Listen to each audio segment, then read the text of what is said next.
Voilà un autre habitant du village. Il s'appelle Buchan. Il est toujours de très bonne humeur et il est le meilleur ami de Kurumi. Buchan a une queue magnifique dont il est très fier. Voyez comme elle roule.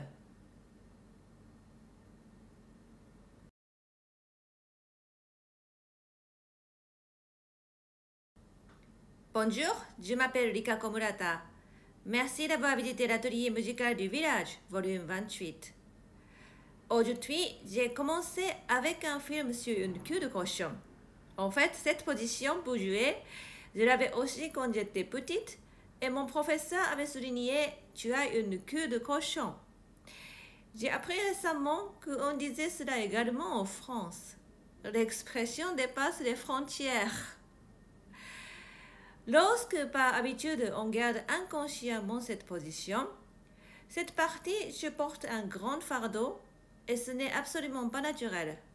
C'est une tension inutile qui risque d'endommager les doigts. Aujourd'hui, nous allons réfléchir ensemble à deux questions. Pourquoi est-ce devenu comme cela et qu'est-ce qu'on peut faire? Pourquoi est-ce devenu comme cela? À mon avis, on peut imaginer deux raisons.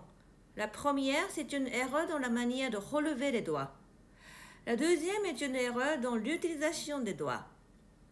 Regardons ces deux raisons une par une plus en détail. La première raison est de soulever les doigts en bloquant les bras. Quand on soulève les doigts en bloquant le bras, le doigt doit supporter un énorme fardeau. Et surtout, en soulevant troisième et quatrième, ce genre de mauvaise habitude peut s'installer. Ceci quand le bras est complètement bloqué. Vous comprenez tout de suite en essayant sur une table. Posez votre bras en veillant à ce qu'il ait un contact avec la table. Ensuite, appuyez exprès pour en quelque sorte coincer le bras. Avec cette position, essayez de soulever les doigts. On sent tout de suite que le bras se coince surtout quand on soulève le quatrième. C'est en bloquant le bras, tout en soulevant les doigts, que la queue de cochon arrive. La deuxième erreur d'essayer de soulever seulement le quatrième doigt le plus haut possible. On a l'impression, en jouant troisième et quatrième, qu'on n'arrive pas à bouger librement. C'est un peu difficile. Si on essaie de soulever le quatrième, le troisième vient avec. De même, si vous soulevez le troisième, le quatrième l'accompagne. L'impression est que troisième et quatrième sont collés. Ne cherchez pas à les décoller. Si vous regardez votre main, vous verrez que c'est naturel. Troisième et quatrième sont formés ensemble. Si malgré cela, on essaie de ne soulever que le quatrième, cette partie doit supporter un lourd fardeau et le résultat est une magnifique queue de cochon. Essayons de voir ensemble comment éviter ce genre de problème en soulevant les doigts. Au lieu de penser qu'on soulève le doigt, essayons de penser d'une autre manière. Fermons tout d'abord le couvercle. Au lieu de soulever les doigts, on laisse tomber le bras naturellement. Ainsi, on évite de séparer bras et doigts. C'est un mouvement que vous avez pu voir dans une autre vidéo. On laisse tomber le bras.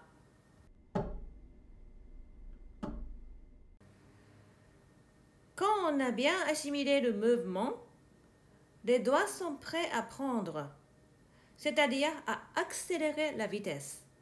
Le bras descend et les doigts sont prêts et accélèrent. Préparez les doigts et accélérez. Imaginez un grand oiseau, aigle ou faucon, qui accélère pour prendre le gibier dans ses serres. En fait, on développe la sensation non pas de soulever les doigts, mais de leur faire prendre le clavier avec une accélération. Encore une chose que j'avais essayé, c'était de donner au travail au cinquième. Jusque-là, il était habitué à garder cette position il pensait que c'était son travail. Même si on le descend, il a l'impression de perdre son travail, donc il reviendra pour remplir son devoir habituel. L'idée était de le persuader de changer de travail. On va donc donner un travail au 5e, celui de se poser sur le fa dièse. Il ne faut pas qu'il joue, il y aurait le risque d'appuyer ou d'accrocher la note. Seulement poser. Comme ça. Tout en gardant ce contact, on essaie de jouer quelques notes avec pouce et 2.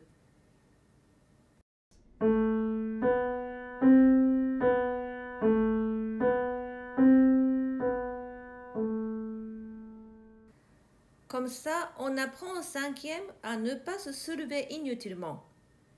Une fois habitué, on mélange avec 3 ou 4 petit à petit.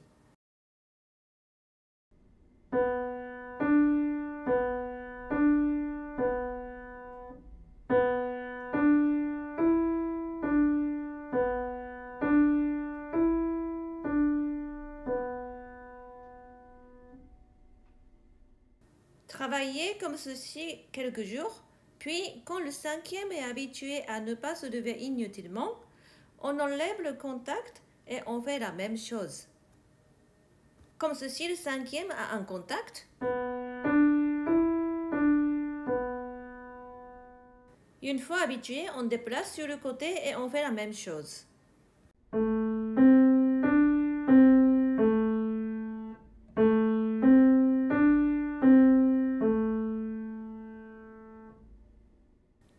Il peut arriver aussi que l'utilisation des doigts n'est pas correcte. Lorsqu'on veut soulever le 4e au maximum de la hauteur possible, le bras se bloque et voici ce qui arrive.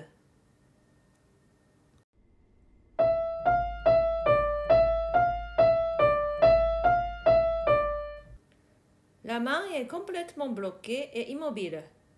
Au lieu de cela, essayons avec peu de mouvement d'utiliser une légère rotation de la main, bien sûr en jouant avec les doigts.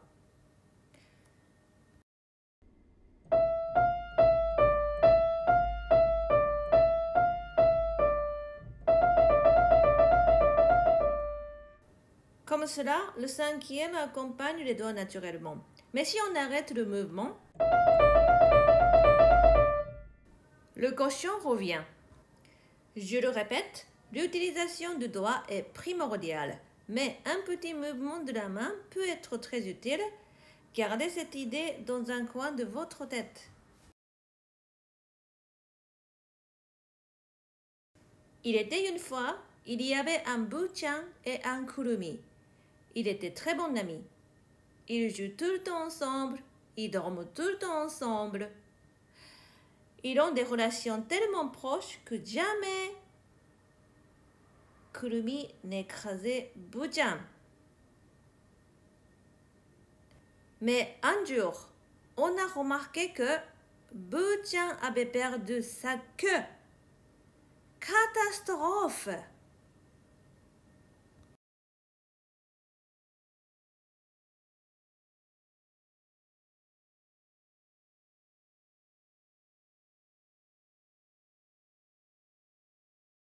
Si votre élève n'arrive pas à corriger son 5e, il y a toujours la solution de dire qu'il sera mangé par Kurumi. Chatouillez votre curiosité. Notre main est faite de telle manière que 3e et 4e forment une sorte de touffe et c'est tout à fait normal qu'ils bougent ensemble. Il y a un truc très amusant à essayer. On va le faire une fois ensemble.